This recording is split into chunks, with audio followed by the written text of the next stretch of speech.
Welcome to The Explainer. Today, we're cracking open a business idea that totally flipped the script on how companies look at excellence. And it all revolves around one seriously powerful tool, the Quality Management Maturity Grid.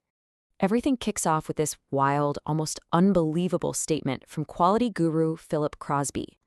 Quality is free. I mean, come on, how can that be true? How can making something great cost nothing? Well, see, Crosby's whole argument was that it's the lack of quality, all the mistakes and rework, that's draining your bank account. So here's how we're going to break it all down today. We'll start with the man himself, get into his core principles, then look at how he thought companies should figure out their problems, the path he laid out to fix them, and finally, why these ideas are still a huge deal today. All right, let's get into it by meeting the guy, Philip Crosby. Now, you got to understand, he wasn't some academic theorist. This guy was a corporate VP for 14 years at ITT, right there in the trenches. His whole approach came from seeing things go wrong in the real world, which is exactly why it was so practical and, honestly, so revolutionary. This right here, this is the heart and soul of his quality is free idea. He basically said that all the money you spend on inspections, on fixing things, on shipping replacements, on dealing with ticked-off customers, that's all just wasted cash. If you just do it right the first time, all those costs, poof, they vanish. And check this out. Crosby actually put a number on all that waste. He figured that for most companies, the cost of not getting it right, what he famously called the price of nonconformance, was a staggering 20 to 35% of their total revenue. Just think about that. Imagine adding a third of your company's sales straight to the bottom line. That's what he was talking about. So, how do you actually make quality is free a reality? Well, to make it happen, Crosby created what he called the 4 absolutes of quality management. Think of these as the unshakable pillars of his entire system. They're not suggestions, they're absolutes. First up, and this is a big one, he completely junked the old definition of quality. He said, forget these fuzzy, vague ideas like goodness or niceness. You can't measure that. You can't manage that. For Crosby, quality was one thing and one thing only. Did you meet the requirements you set out? Yes or no? It's that simple.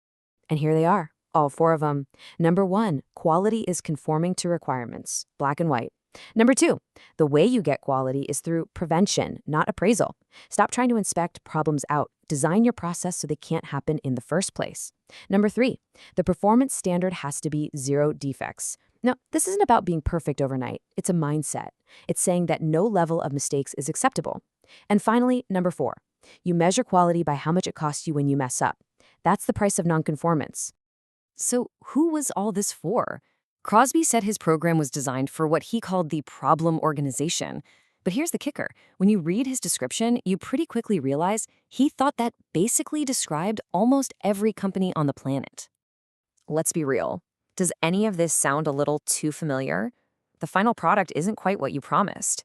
You have a massive team of people whose entire job is just to fix mistakes. Management uses quality as a buzzword, but has never actually defined what it means. And maybe the worst one. Leadership blames the workers for every problem, refusing to see it's a system issue. Yeah, those are the classic signs. And that's the million-dollar question, isn't it? If your company is sick, how do you even diagnose the illness? How do you figure out just how bad things are and where you should even begin to make a change? And this is where Crosby's genius really comes into play. To answer that question, he gave us the Quality Management Maturity Grid. It's this simple but incredibly powerful tool that lets a company hold up a mirror and see exactly where it stands on the road to real quality.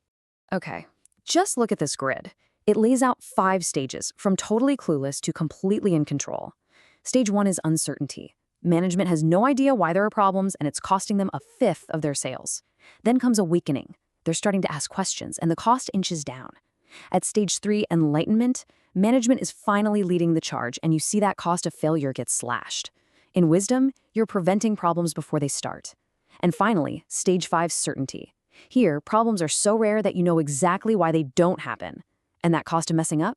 It's down to a tiny 2.5%. So you see, the grid is so much more than just a report card. It's not just a diagnosis, it's a prescription. It's a roadmap that shows you exactly how to get from the chaos of stage 1 to the calm, profitable control of stage 5. And that journey is everything.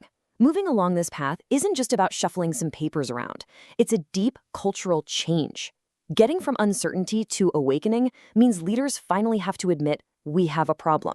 Moving to enlightenment means you're investing in your people, you're training them, and you're finally measuring what failure is costing you. And when you get to wisdom and certainty, quality isn't some department's job anymore. It's just how you do business. It's in the DNA. The grid is the map that shows you every step of the way. So look, his big book came out in 1979. Why are we still talking about him? It's because his ideas didn't just tweak business, they fundamentally rewired the language and the goals of management itself.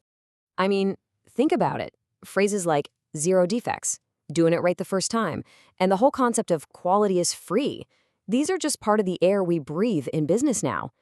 Crosby's true genius was taking this complex idea of quality and boiling it down into these simple, sticky, powerful phrases that everyone, from the CEO down to the person on the factory floor, could understand and get behind. You can draw a straight line from Crosby's core ideas, prevention, measurement, constant improvement, to the sophisticated quality systems we use today, things like Lean and Six Sigma. They're all standing on the foundation that Crosby helped build. He really did pave the way. And that leaves us with one final thing to chew on. That idea of zero defects is probably his most argued about concept. Is it a realistic target? Can any person or company actually achieve total perfection? Or is that not the point?